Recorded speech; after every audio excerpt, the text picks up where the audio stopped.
জয় শ্রীকৃষ্ণ। রাধে রাধে।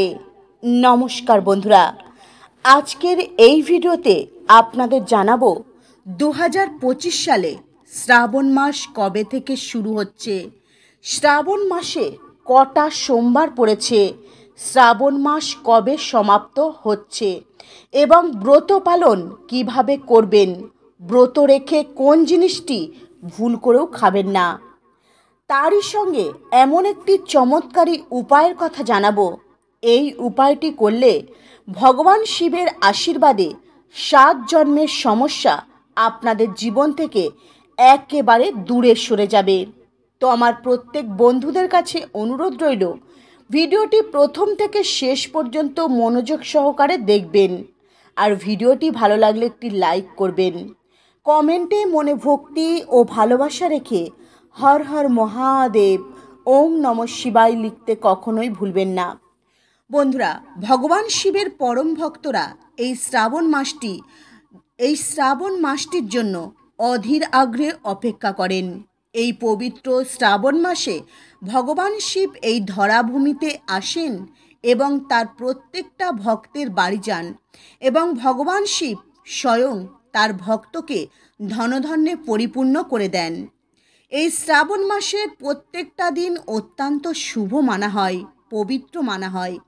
প্রত্যেকটা দিনই ভগবান শিবের পূজা করা হয়, কিন্তু সোমবার দিনটিকে সব থেকে পবিত্র ও শুভ মানা হয়। এই দিনে ভগবান শিবের পূজার আলাদা একটি মাহাত্ম্য রয়েছে। এই দিন ব্রতধারী ব্রত রেখে সম্পূর্ণ ফল প্রাপ্তি করেন। বন্ধুরা, এবছর অর্থাৎ 2025 সালে শ্রাবণ মাস শুরু হবে 11 জুলাই থেকে, আর শ্রাবণ মাস সমাপ্ত হবে 9 আগস্ট, রাখি বন্ধনের দিন। বন্ধুরা, এবছর অর্থাৎ 2025 সালে প্রথম সোমবারটি পড়েছে 14 জুলাই, দ্বিতীয় সোমবারটি পড়েছে 21 জুলাই, তৃতীয় সোমবারটি পড়েছে 28 জুলাই, আর শ্রাবণ মাসের শেষ অর্থাৎ 4 নম্বর সোমবারটি পড়েছে 4 আগস্ট। বন্ধুরা, এবছর শ্রাবণ মাসে মোট 4টি সোমবার পড়েছে। তো বন্ধুরা, চলুন জেনে নেওয়া যাক এই পবিত্র শ্রাবণ মাসে কোন খাবার খাওয়া উচিত নয়, যার কারণে ভগবান শিব ক্রোধিত হয়ে যাবেন। পবিত্র শ্রাবণ মাসে ব্রত রেখে এই ফলটি কখনোই খাবেন না। ভগবান শিব আপনার ওপর চিরতরের মতো ক্রোধিত হয়ে যাবেন এবং আপনার ব্রত নষ্ট হয়ে যাবে। বন্ধুরা, এই শ্রাবণ মাসে ভগবান শিবের ব্রত রেখে ব্রতধারী কখনো টাকা পয়সা অন্যের থেকে ধার নিয়ে ফলমূল বা পূজার জিনিস কিনে খাবেন না। এমনটা করলে পাপ লাগে আর ব্রত অসম্পূর্ণ থেকে যায়। বন্ধুরা, শুধু সোমবারের ব্রত নয়, যে কোনো ব্রত রেখে আপনারা পাড়া প্রতিবেশীর কাছ থেকে টাকা ধার নিয়ে ফলমূল কিনে খাবেন না। বন্ধুরা, ঈশ্বরের শরণে আসা মানুষদের কখনো কোনো মিথ্যা কথা বলা উচিত নয়, কারোর সঙ্গে খারাপ ব্যবহার করা উচিত নয়, কারোর থেকে টাকা ধার নিয়ে ফলমূল খাওয়া উচিত নয়, গুরুজনদের অপমান করা উচিত নয়, কারোর থেকে খাবার চেয়ে খাওয়া উচিত নয়। এতে জীবনে পাপ লাগে এবং ব্যক্তির পবিত্রতা ভঙ্গ হয়ে যায়। বন্ধুরা, কোনো মানুষ যদি আপনাকে ভালোবেসে খাবার দেয়, তাহলে অবশ্যই সেই খাবার আপনি খেতে পারেন। বন্ধুরা, এই শ্রাবণ মাসে ভগবান শিবের ব্রত রেখে কখনোই ন্যাশপাতি ফল খাবেন না, কারণ এই ফলটিকে নাশ বলা হয়। এই ফলটি খেলে সমস্ত কিছু ধ্বংস হয়ে যেতে পারে। তাই এই নাশপাতি ফলটি আপনারা কোনো ভগবানের পূজায় অর্পণ করবেন না, আর আপনারা নিজেও কিন্তু খাবেন না, তাহলে আপনাদের জীবন থেকে সমস্ত কিছু ধ্বংস হয়ে যেতে পারে। বন্ধুরা, এই শ্রাবণ মাসে ব্রত রেখে আটা ময়দার তৈরি কোনো খাবার খাবেন না। অর্থাৎ আপনার বাড়িতে রয়েছে পুরনো আটা ময়দা, অনেক লম্বা সময় ধরে আপনার বাড়িতে রয়েছে, সেই আটা ময়দাতে কিন্তু পোকা জন্মায়। তো অনেক সময় এই পোকা মাকড় আমরা কিন্তু রুটি, লুচি, পরোটা বানিয়ে আটার সঙ্গে খেয়ে নিই, আর এই পোকা সমেত আটা খেলে ব্রত ভঙ্গ হয়ে যায়। আর এমন আটা খাওয়া মানে আপনি মাংস সেবন করছেন। আর ব্রত রেখে পোকা মাকড় খেলে অনর্থ হয়, ঘোর অনর্থ হয়। আপনার আর তাই আপনারা ব্রত রেখে পরিষ্কার পরিচ্ছন্ন আটা খাওয়ার চেষ্টা করবেন, একদম টাটকা আটা খাওয়ার চেষ্টা করবেন। অনেক লম্বা সময় ধরে আটা রয়েছে, আটা পুরনো হয়ে গেছে, আটায় পোকামাকড় জন্মেছে, এমন আটা কিন্তু কখনোই খাবেন না। ব্রততে সবসময় শুদ্ধতা বজায় রাখা উচিত। বন্ধুরা, শ্রাবণ মাস অত্যন্ত পবিত্র একটি মাস। এই 5টি জিনিস এই শ্রাবণ মাসে কখনো ভগবান শিবের পাশে রাখবেন না। বন্ধুরা, শিবলিঙ্গের পাশে কখনোই ভুল করে জুতো চপ্পল খুলে রাখবেন না। জুতো চপ্পল পরে কোনো মন্দিরে যাবেন না, আপনার বাড়ির মন্দিরের আশেপাশেও যাবেন না। বন্ধুরা, যখন কোনো ব্যক্তি আপনার ঘরে জুতো চপ্পল পরে ঢোকে তো আপনার কতটা রাগ হয় আপনি বলুন তো। ঠিক একইভাবে স্বয়ং মহাদেব অত্যন্ত ক্রোধিত হয়ে যান আর আপনার প্রাপ্ত করা ফল নষ্ট হয়ে যায়। তাই মন্দিরে সর্বদাই খালি পায়ে প্রবেশ করা উচিত, কারণ জুতো চপ্পল অশুদ্ধতা। তাই সমস্ত দেবশক্তি কিন্তু ক্রোধিত হয়ে যান। বন্ধুরা, অনেক মহিলারা আছেন তাদের মাসিক ধর্ম চলাকালীন কিন্তু তারা কাউকে কিছু বলে না, চুপচাপ তারা ভগবান শিবের পূজা আরাধনা করেন। কখনোই এমন ভুল করা উচিত নয়, এমন ভুল করবেন না। মাসিক ধর্ম চলাকালীন ঘরে বা ঘরের বাইরে কোনো মন্দিরে প্রবেশ করবেন না। এমতো অবস্থায় শিবলিঙ্গ স্পর্শ করা ঘোর পাপ। বন্ধুরা, শাস্ত্রে বলা হয়েছে যেখানে শিবলিঙ্গ থাকে সেখানে সমস্ত শক্তি জাগৃত অবস্থায় থাকে। তো ঘরে যদি ভগবান শিবের মূর্তি থাকে তো আপনারা সর্বদাই ভগবান শিবের আশীর্বাদ লাভ করবার জন্য প্রত্যেক দিন শিবলিঙ্গে জল অর্পণ করবেন। বন্ধুরা, বাস্তুশাস্ত্র অনুসারে শিবলিঙ্গ থেকে সর্বদাই ঊর্জা সঞ্চারিত হয়। ঠিক এই কারণে শিবলিঙ্গে সর্বদা জল অর্পণ করা উচিত। ভগবান শিবকে শান্ত রাখা উচিত। শিবলিঙ্গে জল অর্পণ করলে ভগবান শিব শান্ত থাকেন। বন্ধুরা, অনেক মানুষ রয়েছেন বাড়িতে তাদের শিবলিঙ্গ রয়েছে, কিন্তু সপ্তাহে তারা একদিন শিবলিঙ্গে জল অর্পণ করেন, প্রত্যেক দিন শিবলিঙ্গে জল অর্পণ করেন না।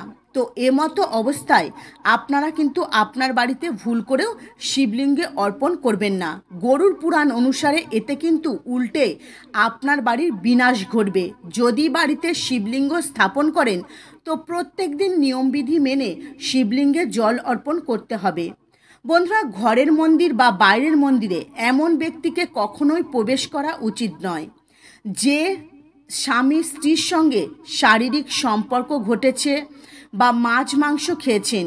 বন্ধুরা, যদি আপনি শারীরিক দিক থেকে অশুদ্ধ থাকেন তাহলে মন্দিরের আশেপাশে কখনোই যাবেন না। যদি আপনি স্ত্রীর সঙ্গে শারীরিক সম্পর্ক করেন, মাছ মাংস খান এবং ভগবান শিবের কাছে যান, তাহলে সে কি আপনার ওপর প্রসন্ন হবেন?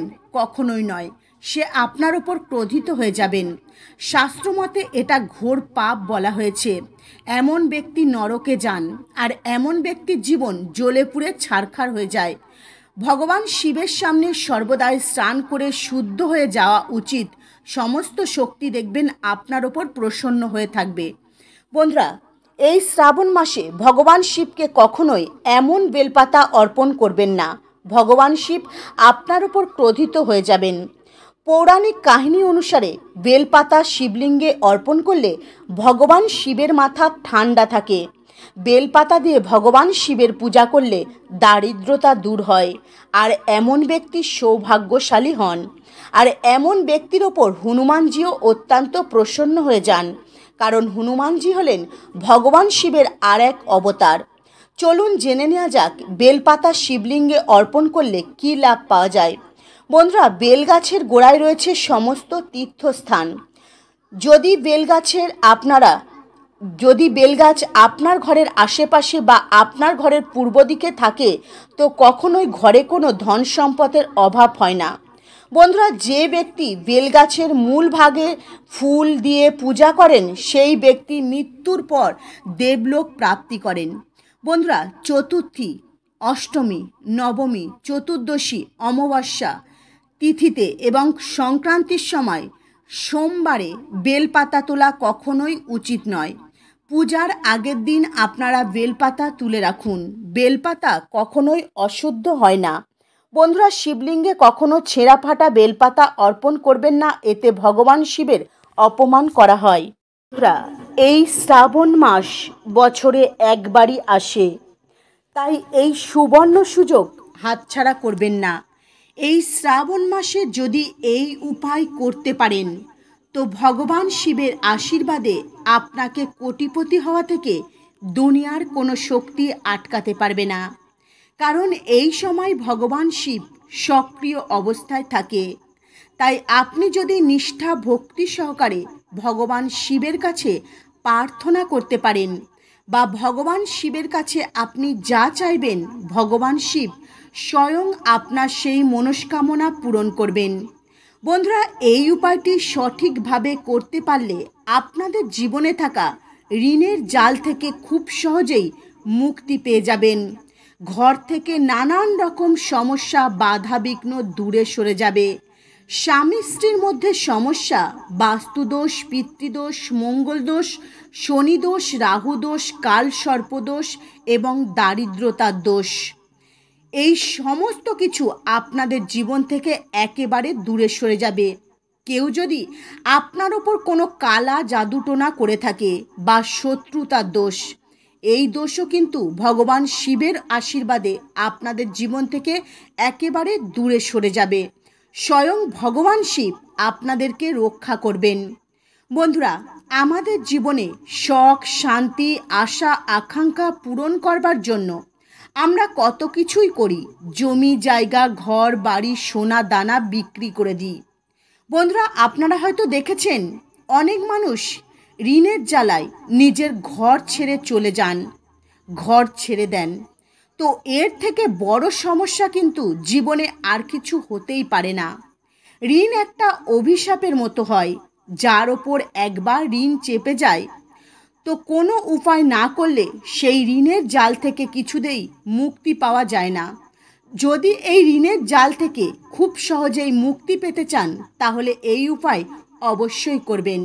এই পবিত্র শ্রাবণ মাসে পাখিদের আপনারা খেতে দেবেন, অর্থাৎ দানা দেবেন। জীবনে দেখবেন অনেক বেশি খুশি আসবে, যা আপনার কল্পনার বাইরে, যা আপনি কখনো কল্পনাও করতে পারবেন না। বন্ধুরা, পাখিদের শনিবার মঙ্গলবার দানা দিলে খুব তাড়াতাড়ি জীবনে থাকা ঋণ থেকে মুক্তি পাওয়া যায়। গরুড় পুরাণ অনুসারে ভগবান শিব বলেছেন, যদি কোনো ব্যক্তির ওপর ঋণের ভার থাকে ঠিক সেই সময় পাখিদের দানা দেওয়া উচিত, জল খাওয়ানো উচিত। ভগবান শিব স্বয়ং বলেছেন, মাটির পাত্র করে যদি পাখিদের জল খাওয়াতে পারেন তো ওই ব্যক্তির 7 পুরুষ কখনো ঋণের দায়ে জড়াবেন না। মাতা পার্বতী ভগবান শিবকে বললেন, হে প্রিয়, যদি আগের জন্মে ঋণের জাল থেকে কোনো ব্যক্তি মুক্তি পেতে চায় তাহলে ওই ব্যক্তির কি করা উচিত? তখন ভগবান শিব বললেন, হে দেবী, এই সোজা প্রশ্নের উত্তর আমি আপনাকে জানাচ্ছি। যদি মনুষ্য ঋণ থেকে মুক্তি পেতে চায়, তার থেকে মুক্তি পেতে ওই ব্যক্তিকে নিঃস্বার্থভাবে পাখিদের সেবা দিতে হবে, দানা দিতে হবে, জল দিতে হবে। তবেই আমি ওই ব্যক্তির ওপর অত্যন্ত প্রসন্ন হব আর আমি স্বয়ং ওই ব্যক্তিকে ঋণ থেকে মুক্তি করব। বন্ধুরা, ভগবান শিবের বলা এই নিয়ম যদি আপনারা পালন করতে পারেন তো আপনারা কখনো ঋণের জালে জড়াবেন না। আর খুব তাড়াতাড়ি আপনাদের জীবনে এত সুখ, শান্তি, সমৃদ্ধি, বৈভব আসবে যা আপনাদের কল্পনার বাইরে। এই উপায়টি 4 থেকে 5 দিন করার পর আপনি নিজেই বুঝতে পারবেন আপনার জীবনে কতটা পরিবর্তন আসছে। তাই এই উপায়টি অবশ্যই করুন। সাক্ষাৎ ভগবান শিব এই উপায়টির কথা বলেছেন ঋণ থেকে মুক্তি পাওয়ার জন্য। বন্ধুরা, এই শ্রাবণ মাসে যদি আপনার বাড়িতে পিঁপড়ে আসে তাহলে পিঁপড়েকে এই জিনিসটি খেতে দিন।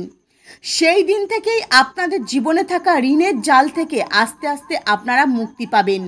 এই শ্রাবণ মাসে যদি পিঁপড়েকে বেসনের লাড্ডু খাওয়াতে পারেন তো পিঁপড়ে অত্যন্ত প্রসন্ন হয়ে যান বন্ধুরা, আর মানুষের ওপর আশীর্বাদ প্রদান করেন। পিঁপড়েকে গৃহের রানী বলা হয়। বেদ পুরাণ অনুসারে পিঁপড়ে সাক্ষাৎ মাতা লক্ষ্মী দেবীকে আপনার গৃহে নিয়ে আসে। কারণ বন্ধুরা, পিঁপড়ে যদি প্রসন্ন থাকে তো জানবেন মাতা লক্ষ্মী দেবীও আপনার ওপর প্রসন্ন থাকবেন।